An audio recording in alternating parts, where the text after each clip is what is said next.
Irsa Ruçi, studimet e larta i kreu për gazetari dhe komunikim në Universitetin e Tiranës nga 2008 në 2011, e diplomuar me medalje ekselence si një nga studentët më të mirë të atij fakulteti ndër vite. Kreu studimet master shkencor për marrëdhënie me publikun, diplomuar sërish me medalje ekselence, duke qenë për gjatë viteve universitare pjesë e rrjetit të ekselencës në rektoratin e Universitetit të Tiranës.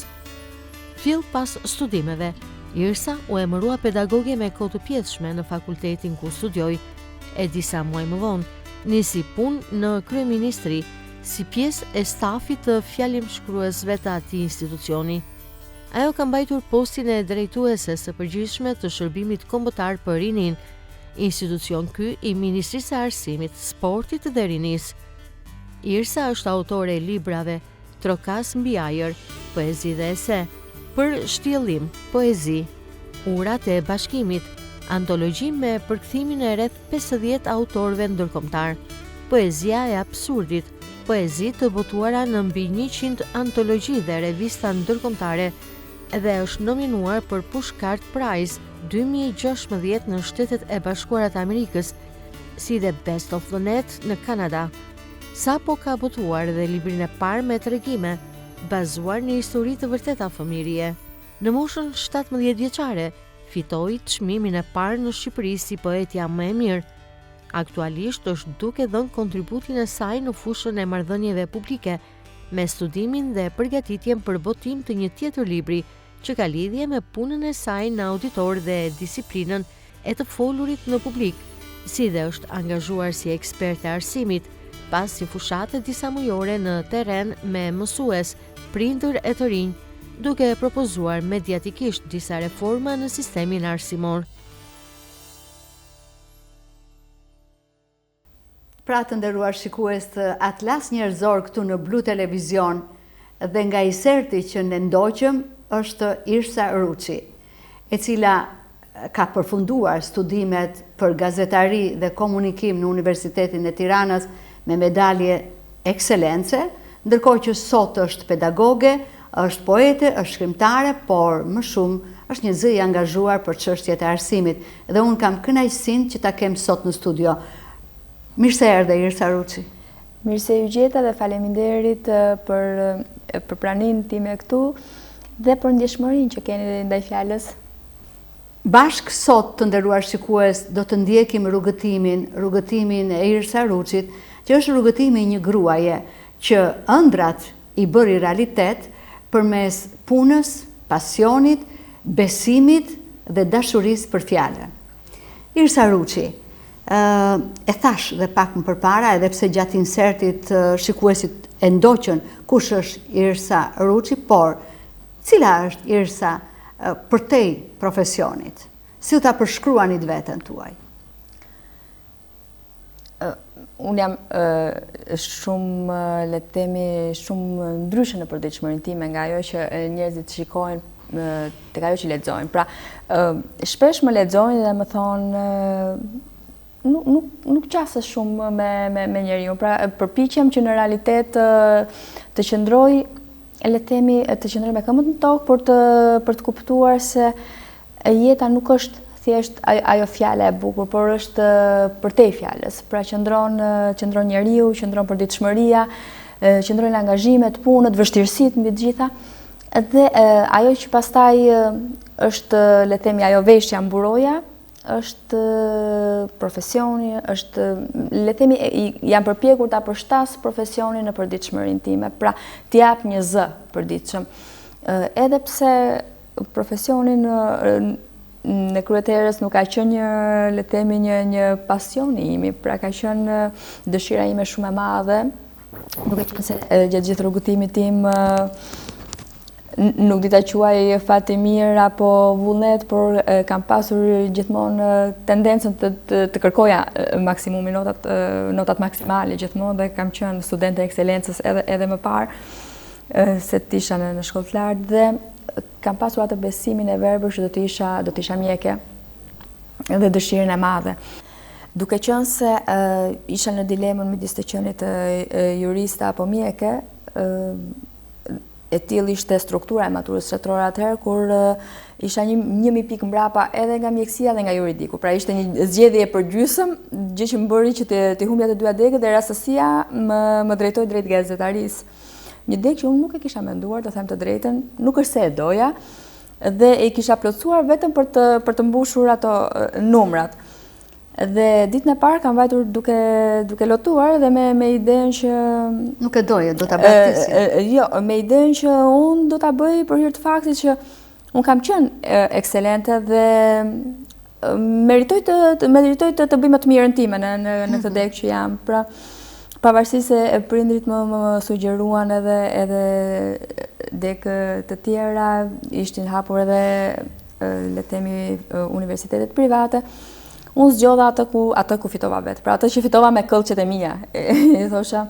Dhe ndoshta fati, ndoshta rastësia, ndoshta më ndoqi fjala nga pas dhe unë shkova në atë degë që gjeta veten, zbulova që ishte ajo që doja të bëja dhe kuptova që edhe nëse do të kisha 5 herë mundësinë për të zgjedhur, unë do të kisha zgjedhur atë degë ku fati më çoi dhe jo këmbët e mia.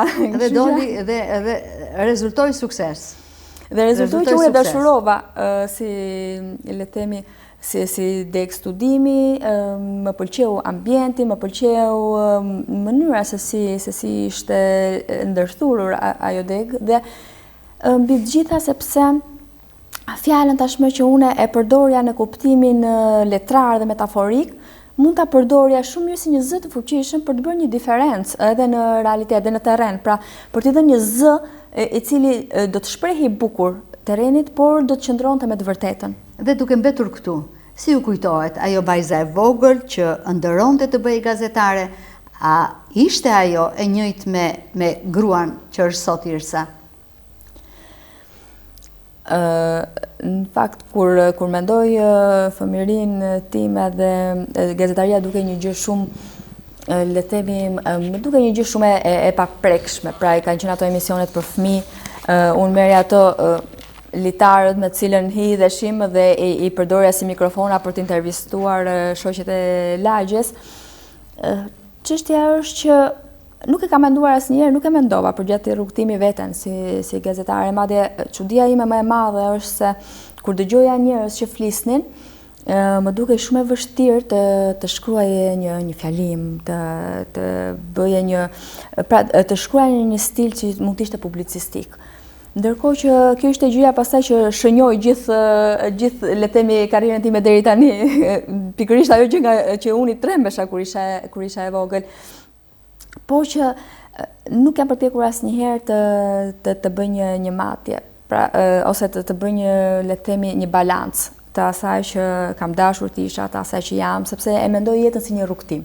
Pra është një rrugtim që është në vazhdimsi dhe unë nuk dua të ndalem për të kuptuar se se çfarë pengjesh kam lënë. Pra mendoj që nuk kemi kohë për të humbur për pengjet, nuk kemi kohë për të humbur me atë që lam pas. Është e gjitha është çështje reflektimi për të marrë më të mirën me asaj mundem. Pra përderisa unë e shikoj që jam një njerëz që kam energjinë për të investuar tek vetja, a shikoj si një mundësi që vetëm mund të eci. Pra mund të vrapoj sa hapat e mi mund të më çojnë, por që pa përpjekur të ndalem. Pra më tremb pjesa që të ndalem dhe të mendoj, domethënë mund të reflektoj, por jo të kujtoj dhe të besoj se a isha vërtet ajo që doja të isha, apo nuk isha. Edhe nëse si isha, jeta më rezervoi këtë udhtim dhe mua më pëlqen udhtimi që më ka rezervuar. Dhe në retrospektivën e fëminisë, cilat janë kujtimet më të forta? Kujtimet më të forta natyrisht isha ajo Tirana e cila ishte e mbushur me lulkuqe, që unë sot nuk e gjej dot më. Pra ka qenë një fushë e tërë e mbushur me lulkuqe, e mbushur me ullinj. Ato hapësirat e mëdha ku luanin ato pak fëmijë që ishim, dhe kujtoj shumë mirë që sipër shtëpisë time kanë qenë fusha të tëra mbushur me ullinj dhe unë që shkoja me gjyshen pas ditave dhe mblindim ullinj dhe ajo i shtypte vet, i bënte vet dhe kam atë aromën e vajit të ullirit kur në një farë mënyrë që e përgatisja unë. dhe e kujtoj shumë. Domethënë është një kohë fëmijërie, është një periudhë që unë nuk e gjej dot më tani, domethënë nuk e gjej në Tiranën. Mua më dhëm për shembull që vajza ime nuk e gjen dot më atë, le të themi, atë Tiranë që unë shijoja në ato kohë. Kujtimet e fëmijërisë të tjerat, pastaj me miqtë e lagjes, me fëmijët e tjerë. Bëheshim shumë, bashkë punonim, bashkë vepronim shumë me njëri tjetrin, diçka që sot nuk ndodh, pra sot dëgjon të flitet shumë për bullizmin, fëmijë që grinden, zihen, ndërkohë që ato zënkat tona as nuk u merreshin parasysh nga prindrit tanë, le të themi, pra teknologjia e avancuar. Domethënë, edhe prindrit nuk i merrnin seriozisht, pra unë mbaj mend që e shikonin shumë fëminisht një konflikt, le të themi, midis dy fëmijëve, madje shikoj një ditë fatkeqësisht në rrugë ishte dikush që po shiste misra. Edhe unë nuk e njoha, edhe më thot mami, shiko, thot se ai shoku që ke pasur ti në bankë në klasë të parë. Unë rabita i thash, po që nëse nuk e mbaj mend, unë je sigurt që është ai, e mban mend mirë, po si se mbaj mend, më tha mua, një javë shkoja unë tek mamaja atij, një javë vinte mamaja atij tek unë, se ziheshit, ankoheshit dhe ziheshit në klasë, po prap e merrnin me sportivitet, ndërkohë që sot janë prindit shumë agresiv, në thonjza, ose janë më në tentativën për ta mbrojtur më shumë fëmijën e tyre, e gërsojnë edhe më shumë situatat, rrethanat. Të tjera kujtime, le të themi, janë ato manaferat që mblidhnim, pra manaferat me sheqer dhe kur festonim me fëmijët e lagjes. Pastaj pati le të themi një boom, një ardhje shumë të madhe në Tiranë, ato lagjet që la duke sikur na takonin, tash mos na takonin më, pra hapësirat u ngushtuan. Asgjë nuk është më si më parë. Asgjë nuk është më si më parë, por që unë besoj shumë fort që një fëmijë i lumtur do të jetë një njerëz i lumtur një ditë, pra ka shumë të bëj qetësia që merr gjatë fëmijërisë. Absolutisht. Pra, është shumë e rëndësishme që ajo koha e fëmijërisë të mbetet një kujtim i bukur dhe një kujtim që nuk të lë plag. Nëse fëmijëria nuk të ka lënë plag, është shumë herë më e lehtë që të përballosh çdo vështirësi që të sjell jeta. Edhe në formim pastaj është ajo që ndikon shumë, nuk diskutohet. Irsa Ruçi me një dashuri, me një pasion për librin, për fjalën, për mendimin e lirë, kujt ja atriboni nga dy prindërit tuaj apo nga kush? Nga kush është ndikuar? Unë këtu do sjell në vëmendje disa kujtesa të vogla. Mbaj mend që kur isha në klasë të 2, diçka e tillë, kur sa kisha mësuar të shkruaja, mësuesja më merrte tek tavolina e vet dhe thoshte: "Provoj shkruaj tani ato fjalit, se s'ma merr mendja që ti i bën vetë kaq bukur." Pra, është një ndjesi jo shumë e këndshme, por që më kujtohet kjo. Dhe unë shkruaj fjalit atje tek karrike e saj, dhe kur vajta pastaj që ndrohet ai sistemi në klasën e 3, mësuesja ime më vendos 8. Pra nota e parë që merrja tek gjua, le të themi, ishte 8. Dhe të gjithë habiten, sepse më kishte mikluar shumë zysha e fillores për faktin që unë shkruaja bukur, do me të në ato fjalit. Dhe habiten, dhe unë tani ajo sedra e prekur e një fëmije, gjej një poezi në një revistë të vjetër, që unë mendova që nuk do ta vinte re mësuesja ime, dhe ka qenë ajo Flutura e Azdrenit, o flutur e vogël e krahashkruar, sa e këndshme qenë ke në të dukur, kudo ti që shkon duke fluturuar, s'ka gjë më e këndshme, s'ka gjë më e bukur. Dhe unë e marr të gjithë poezinë, e shkruaj dhe bëj sikur e kam bërë unë, pra, sepse mu prek sedra, domethënë, dhe ja që jam, thotë mua, shumë bukur e ka bërë Azdreni, thotë mua, po herë tjetër tento ta bësh vetë. Dhe unë aty filloj të shkruaj dhe ka qenë 10 orë, pra kanë qenë 2 poezi. Njëra ishte për, besoj që mund të kenë shkruar shumica e fëmijëve, për zogun që qëndron në të ftohtë dhe unë që i hedh disa thermia dhe që mi ishte mua falënderues, dhe një tjetër ishte në kohën, domethënë që ishte duke qenë 10 orë, periudhë festash. Unë ndjesha keq që prindërve të mi nuk isha mundësin të bëja dhuratë, sepse unë isha një fëmijë akoma, pra justifikoja veten, dhe ata më thoshin që dhurata më e bukur që unë mund të bëja ishin notat e mia të mira. Këto ishin 2 poezit e para që unë i bëra vetë, dhe pastaj Mamaja ime që gjatë gjithë kohës më shtynte dhe më thoshte shiko se sa bukur që e ke bërë, më thoshte më shiko sa poezi e bukur që është, po prita ta rregullojmë pak. Dhe ka qenë ajo që gjatë gjithë kohës më bënte ti shkruaja një herë në letra kështu dhe pastaj ti hidhja në një blog, ti kisha të gjitha aty. Megjithatë nuk më the, mami apo babi e Mami ka kishte qenë këtë dhunti? Dhunti për të shkruar e ka pasur të fortë babai, kurse Ajo të ka nxitur. Kurse mamaja më ka nxitur shumë. Megjithatë asnjëri dhe as tjetri nuk donin që unë të merresha me poezinë sepse ju dukej si një pengesë në rrugën time për të bërë mjeke. Pra dhe nuk e besonin këtë gjë.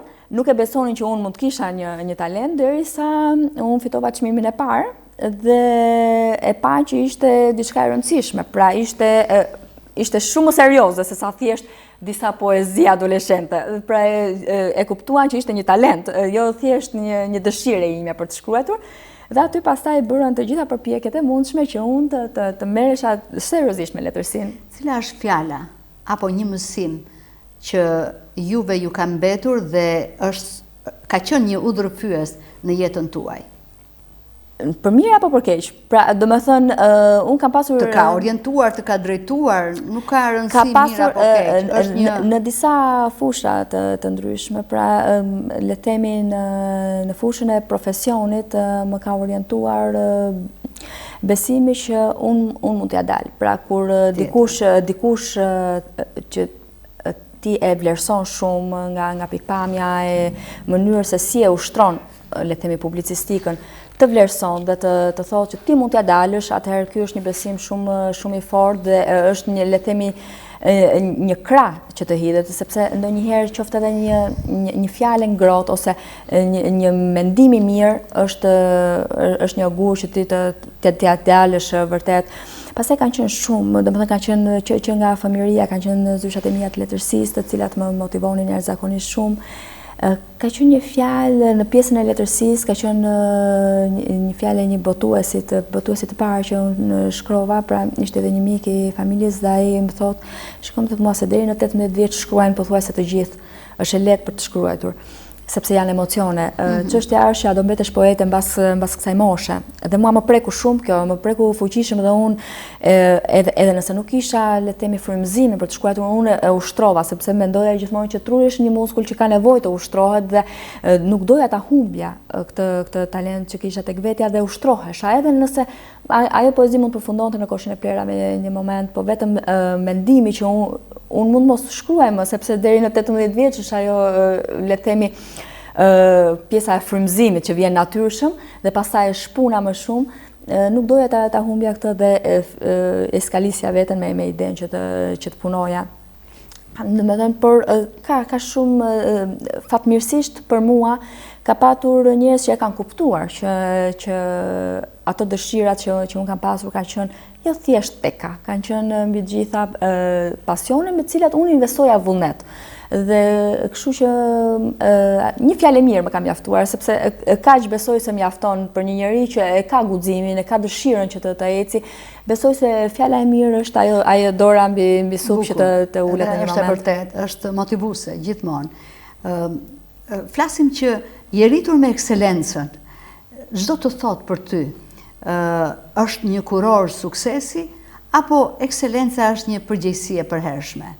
Si e ke ti të provuar këtë ekselencë tek vetja jote? Unë besoj shumë fort që ekselenca më ka hapur dyert. Pra, nëse do flas për veten time, kjo pjesë më ka hapur, qoftë edhe për faktin që të jep vullnet, pra të bën njëri që të këmbgulësh. Edhe pse e ndaj shumë ekselencën nga të qenit thjesht një rojtar i dhjetave dhe ekselencën nga të qenit një njerëz që ti kërkon ka ambicien për të vazhduar. Pra, më ka ndodhur konkretisht kur drejtoja shërbimit kombëtar për rinin që mu desh të zëvendësoja një vajzë e cila ishte me lejen e lindjes dhe në mendimet e mia, ato që mund të më vinin në profesionin e gazetarit ishin studentët e mi. Pra, kë student mund të përthith në këtë pozicion që të jetë që të bëj punën mirë. Dhe në fakt kisha një dilemë, ishin dy vajza, njëra që kishte marrë 10 absolute sepse kishte riprodhuar gjithçka përmendësh, Dhe një tjetër që kishte marrë me mua, kishte marrë notën 7, por që unë e vlerësoja për shkaftësinë që kishte, për networkun që a dinte të krijonte dhe marrëdhëniet që vendoste në komunikim, pra mënyrë se si qasej profesionit.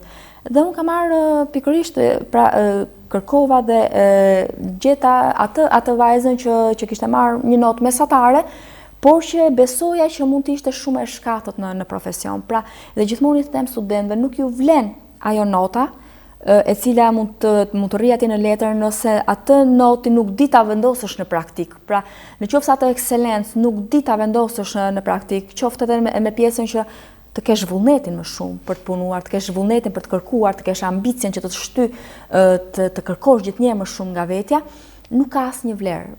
Pra, janë thjesht disa notat të cilat mund të jenë vendosur edhe në mënyrë ndoshta subjektive nga pedagogët, mund të ketë qenë edhe pjesa e faktit që ti të riprodhosh shumë mirë, ti të mësosh shumë mirë, por që teoria dhe praktika ka një diferencë të jashtëzakonshme.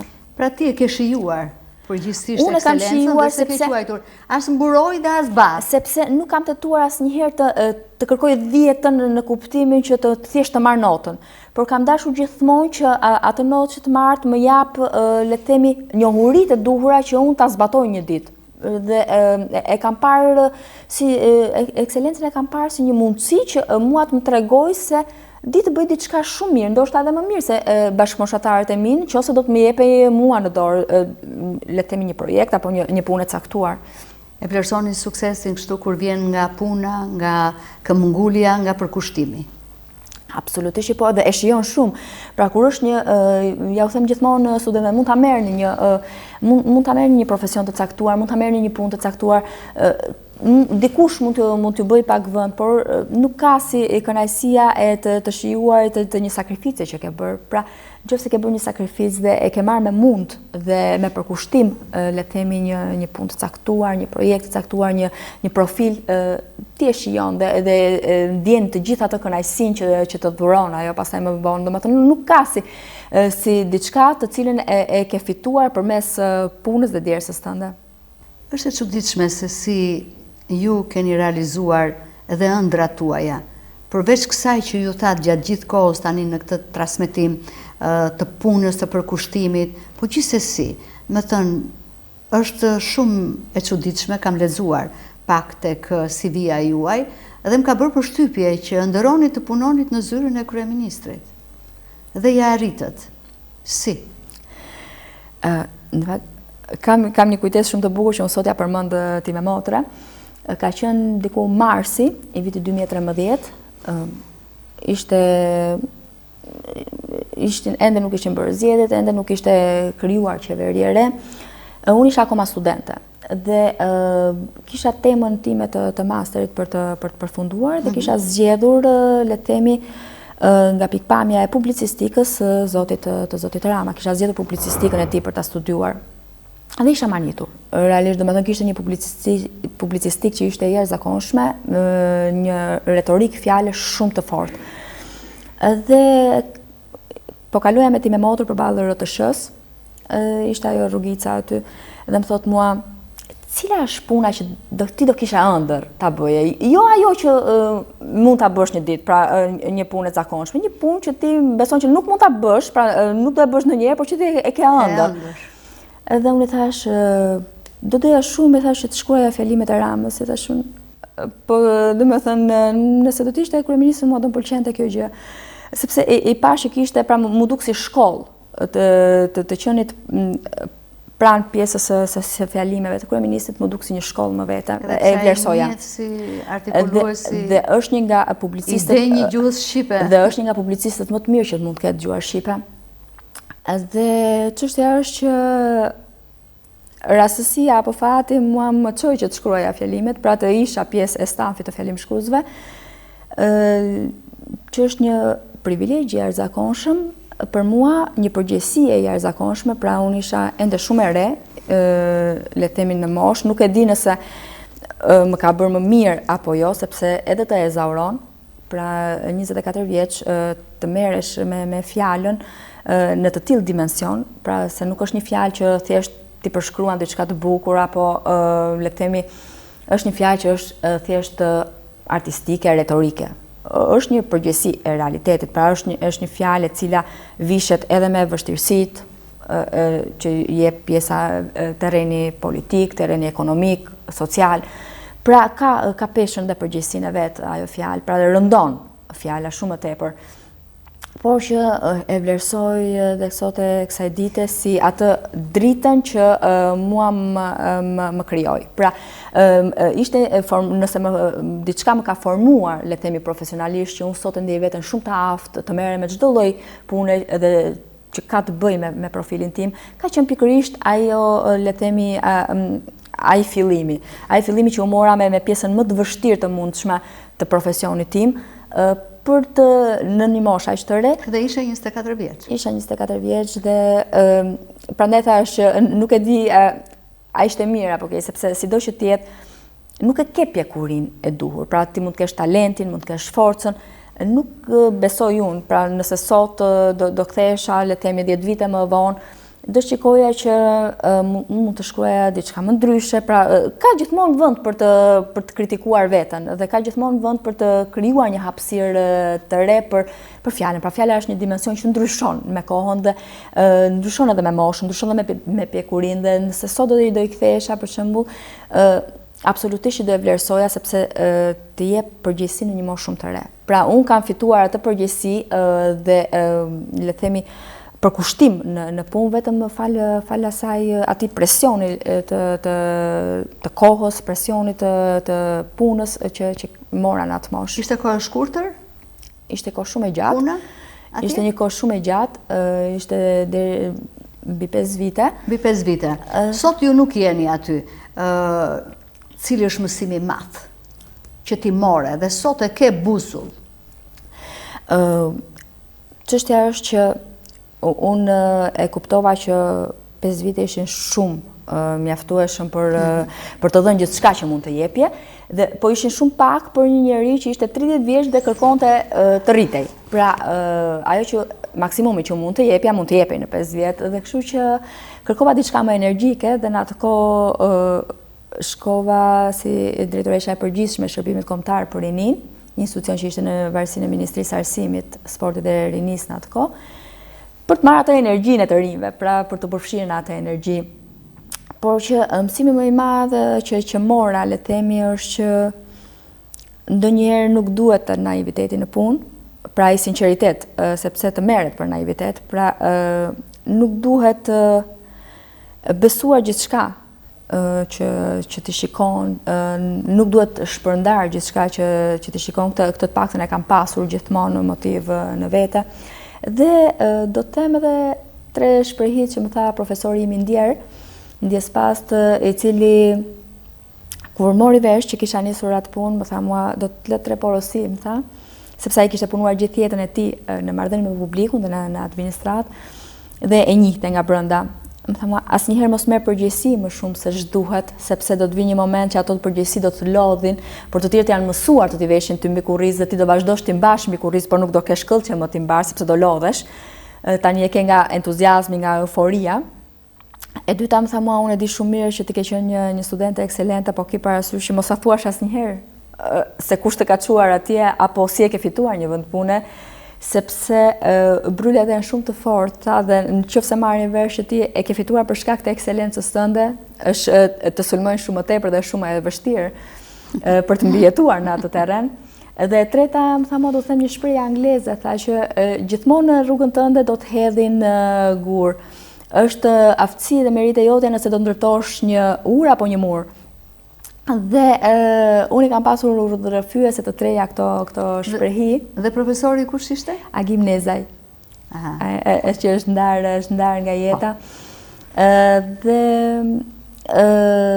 i kam të provuar që realisht të treja këto, le të themi, të treja këto thënie cilat mi lasi porosi përpara se të ndronte jetë, le të themi, më kanë shënjuar dhe janë e vërteta. Do me thënë, unë ende sot punoj në administrat, pra jam e angazhuar në administrat, por që përpiqem gjithmonë më shumë që të ruaj ato balancat. Pra, gjithmonë në marrëdhëniet e punës duhen ruajtur ato balancat të cilat të mbajnë dhe ty absolutisht që të mbajnë të përfshirë sepse ne shkëmbejmë me njëri tjetrin, pra jemi në një marrëdhënie sot mundësia për të bashkëpunuar, bashkëbiseduar është shumë më e gjerë, por nga ana tjetër ditë të ruaj atë irsën që e vendos gjithmonë një kufi aty ku duhet, domethënë se ndryshe pastaj nuk mund të koordinohet ndryshe për ditëshmëria, sidomos në një vend që është pak i ashpër në mënyrën se si i qaset, se të merr, se si të pranon. Të trija këshillat e profesorit tuaj të nderuar, të ndjerë tashmë, janë mesazhe të forta për mbarrinin shqiptare, për atë që do të filloj punën dhe që duhet ta mbajë atë punë. Ndërkohë, nga vetë përvoja eksperienca e irsës, cilat janë mesazhet për të rinjt që kanë plot ëndra në sirtar dhe këtë lidh me atë ëndrën që ndërrove të shkosh te zyra e kryeministrit, pranë kryeministrit dhe shkove. Dhe unë e lash për gjysmë atë le të themi bisedën me ti me motër, pra unë i thash që dëshiroj të shkoj atje dhe ajo më thotë mua po unë të thash, më tha mua një ëndër të zakonshme, tha jo të fluturosh me presh, më tha mua. Dhe çështja është që pikërisht çështjen e preshit ja përmend gjithmonë tani, por që mesazhet që unë kam gjithmonë për të rinjt, unë ja u thosha për herë atyre kur mblidheshim për shkak edhe të punës që ushtroja, pra më duhet i frymëzoja dhe ndonjëherë kur shikoja që besonin që ishin të pafuqishëm për të bërë zërin një ndryshimi, besonin që nuk e kishin forcën që të mund të ecin ose të bënin ata të bënin ata një diferencë, gjithmonë ja u thosha që ju keni një fuqi shumë të madhe në dorë dhe fuqia juaj është rinia. Domethënë mjafton ky fakt, ajo energji që ju buron për brenda, ai zell që e keni, ju mjafton ky fakt për ta bërë juve atë diferencë që dëshironi ta bëni. Pra, mesazhi që un kam për rinin është bëni të ditur, sepse vetëm me dije, në një nga poezitë e mia, përfundimi është brenda auditorëve rritet një komb dhe kjo është e vërteta. Pra në qoftë se ata do të luftojnë me dijet e tyre, në qoftë se do të jenë të ditur, pra bëu i ditur që ti jesh i lirë është ajo shprehje e cila duhet të jetë motiv për të rinjt. Unë e kuptoj që shumë prej tyre zhgënjehen nga realiteti, zhgënjehen se shiko, si më tha i studenti im që po pse duhet të dalë unë ekselent dhe përfundoj ndoshta në call center kur unë mund thjesht të marr një diplomë dhe të gjej një vend pune dhe të gjej një mik dhe mjaft që t'i afrohem një partie. Mjafton t'i afrohem një partie, pra e bën diferencën. Domethënë, nëse ti ke diturinë, absolutisht, realiteti është, por sado që mund të mbajnë këllqet e të tjerëve, nuk të mbajnë mjaftueshëm sa për të ecur shumë. Pra mund të mbajnë deri në një farë pike, mund të mbajnë vetëm në një farë niveli, por nuk të çojnë dot përpara.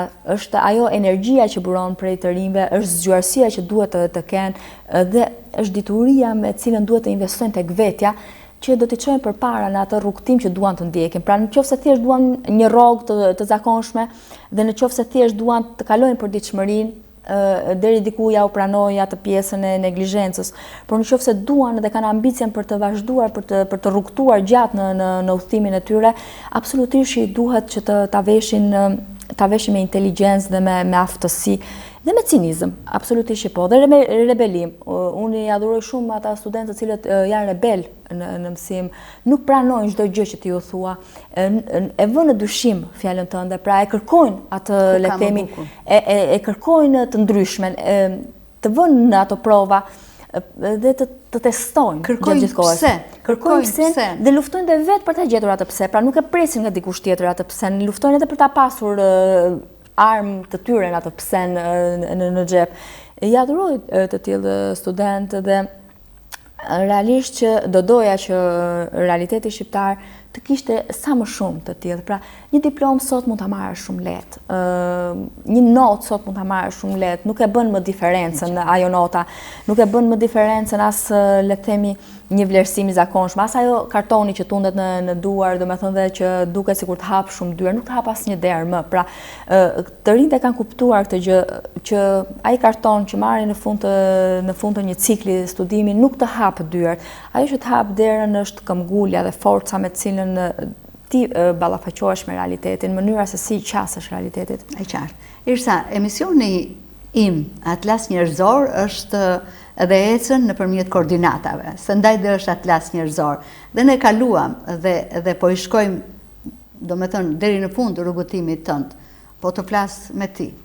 Qëndrojmë tani tek një koordinat e bukur, tek letërsia.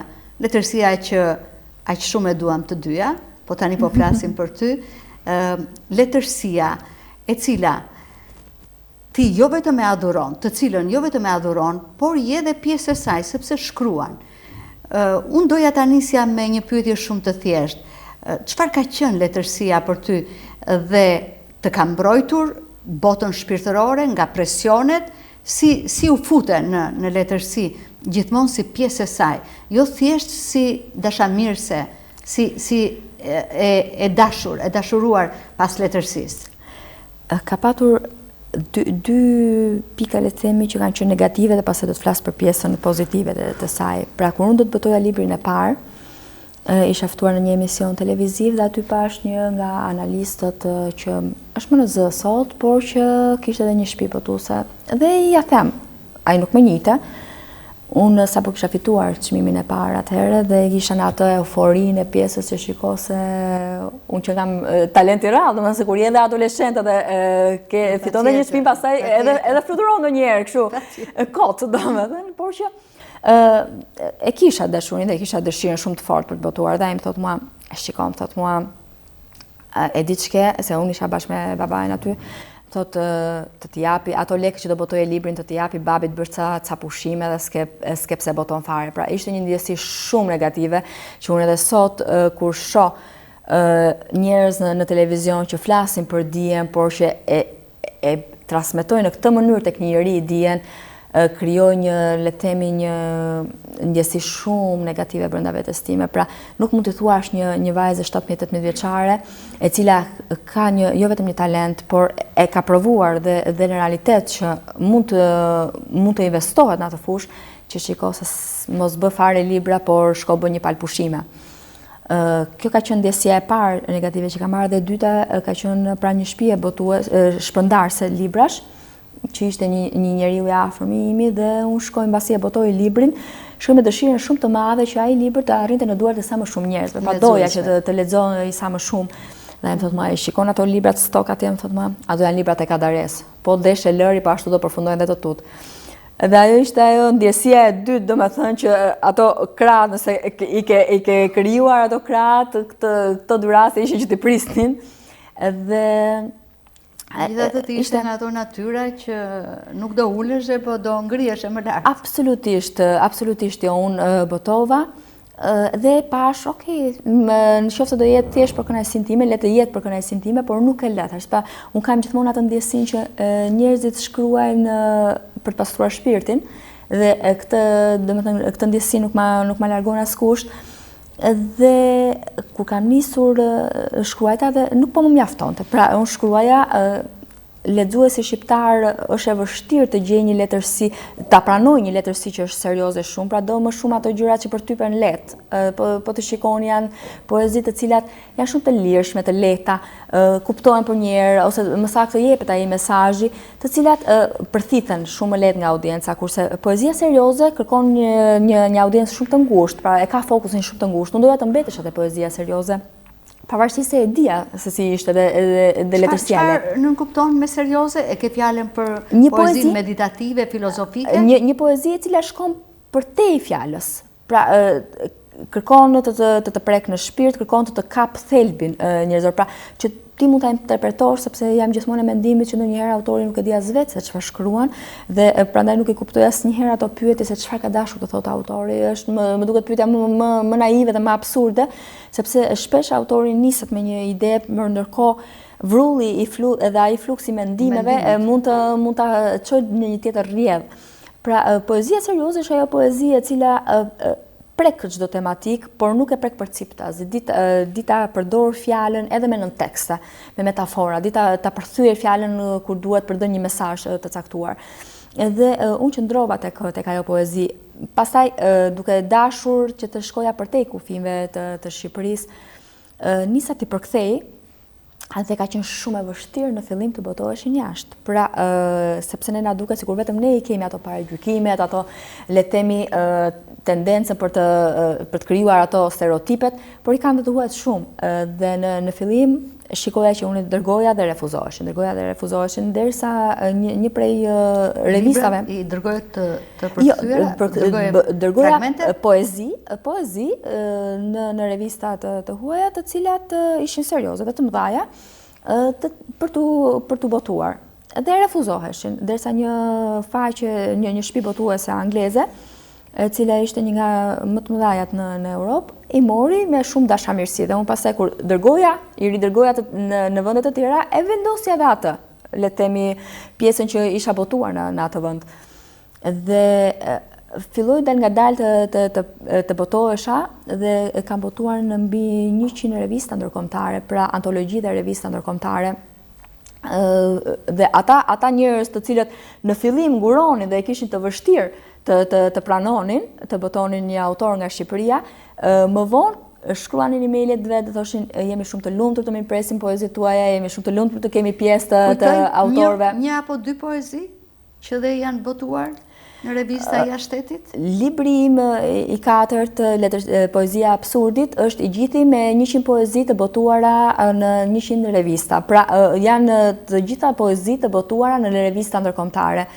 Është një libër I dedikuar me ato, domethënë me poezi të cilat janë shpërndarë në për vende të ndryshme. Ma shkëput dot një poezi apo? Janë rreth libri im I katërt, Poezia Absurdit, është I gjithi me poezi të cilat janë përkthyer në gjuhë të huaj, në anglisht dhe janë, le të themi, janë shpërndarë në revista të ndryshme, në vende të ndryshme të botës. Dhe unë jam nominuar për Pushkart Pride në 2016. Disa prej tyre mund të janë Frym, leksione dhënë studentëve të mi. Unë po ndalim tek një poezi, ndoshta që është pak e shkurtër dhe nuk do t'ju haj shumë kohë, duke qenë se unë e di se si është minutazhi televiziv. Shumë bukur, faleminderit. Pa zhurmë, do marr fatin tim mbi kuriz dhe do shkoj diku ku të mos e di as vet, pa pengje, me një tuf flotësh dhe me botën që më mbar si mes prapësisë. Do I mbyll syt për t'u arratisur pa kthim. Unë fëmijë djepesh të thyer, aroma e vajzërisë, unë femra për ullur prej dashurisë. Në ç'drejtim do udhtoj, mbase drejt zemrës, se largimet janë për herë emocione që lëndojnë thelbin, thembrën e akilit. Kështjellat gjithmonë bien nga brenda. Fitoret janë lavdi të mundura. Askush nuk fiton në një lojë humbësish veç egos dhe vështrimeve që I mund kujtesa. Jam iki e paqt, mall, fortunë, imazh.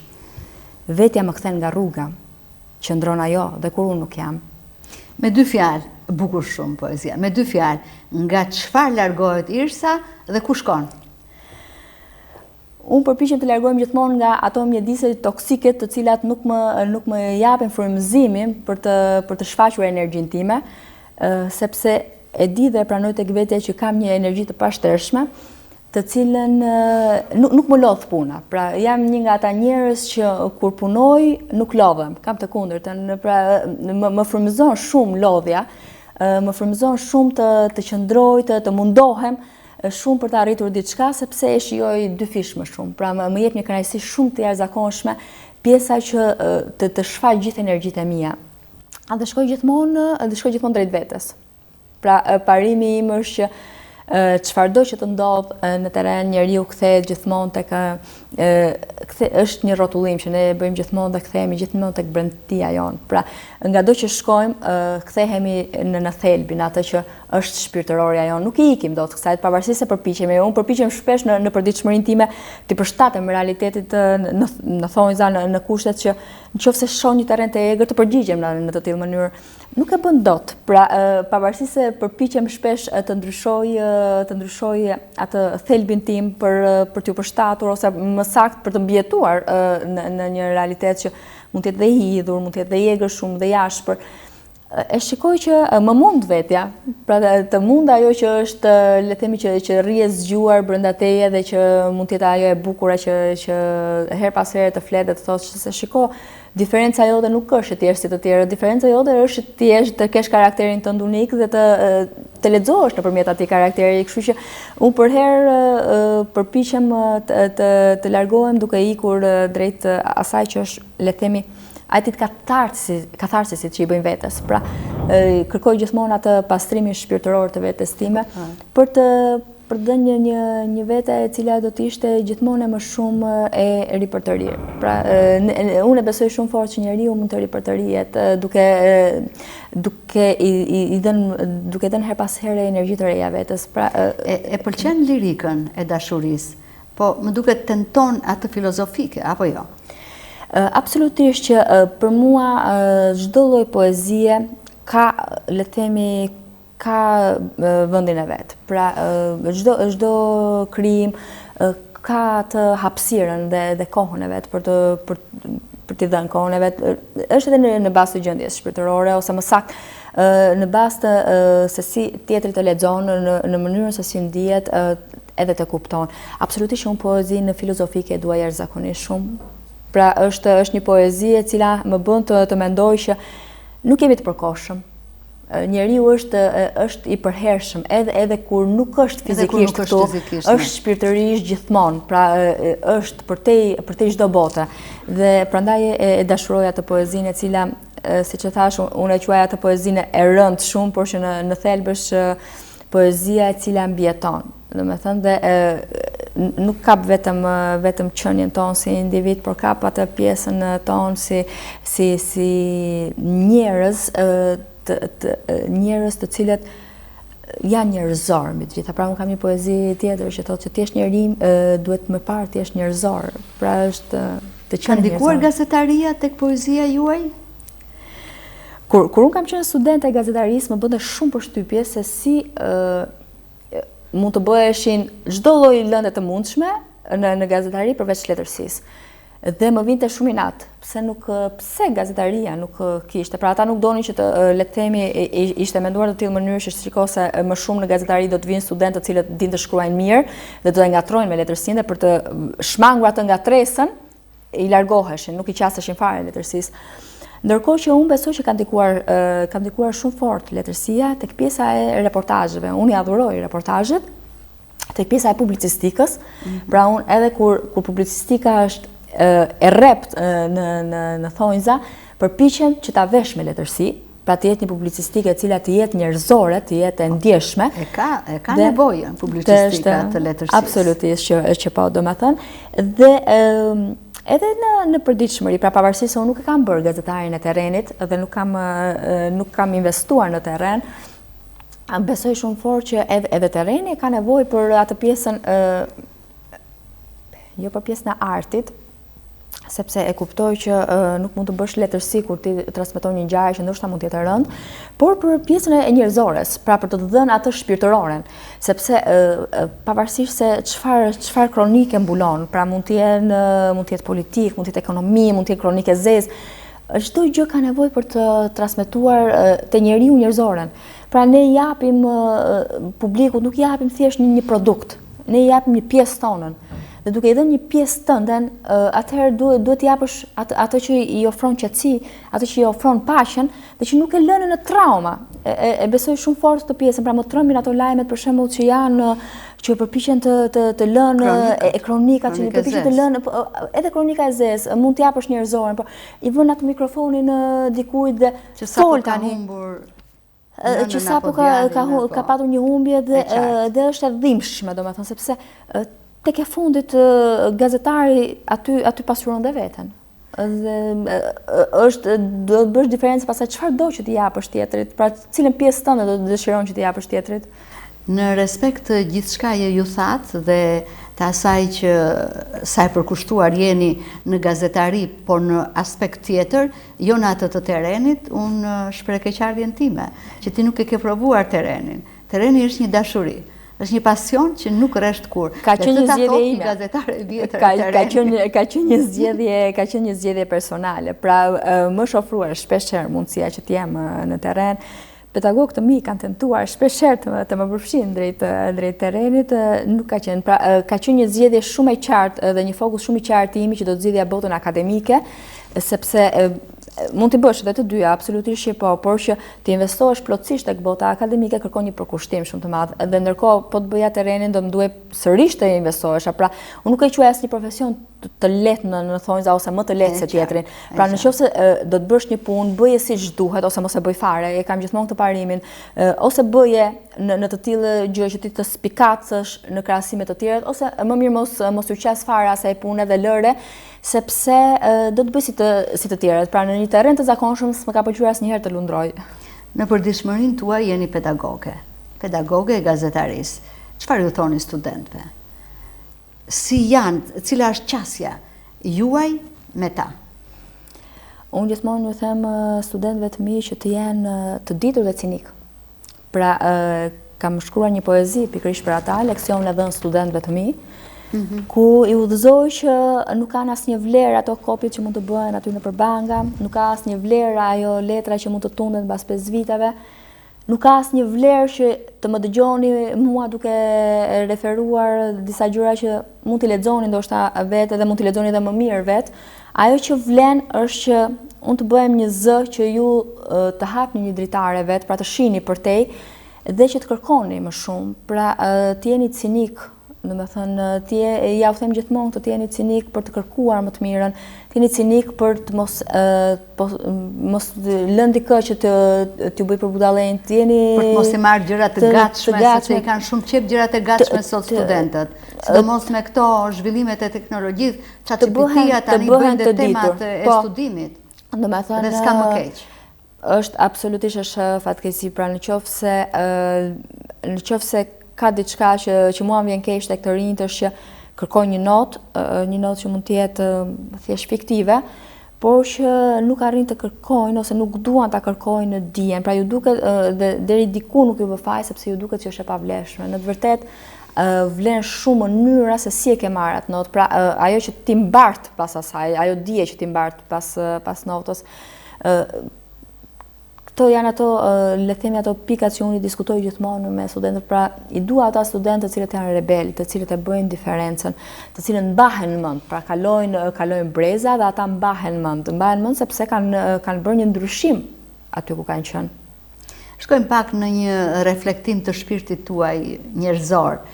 Shpesh thoni, e keni artikuluar dhe nëpërmjet në ato fjalimet që ju përgatisni ose dhe në poezi apo në prozën tuaj, që nuk jetoni për ëndrat, por për realitetin. Si mund ta mbani këtë ekuilibrin, sepse që jeni ëndrrimtar, jeni ëndrrimtare, por si e mbani ekuilibrin midis realitetit, ëndrës, tokës? Unë e pranoj që jam një Peter Pan, dhe më thënë që s'kam për të ndryshuar gjithë jetën time, por që përpiqem ta përshtas. Pra, ashtu sikur se gjithmonë e them studentëve kur flasin, kam frikë thonë kur flas në publik sepse kam emocione.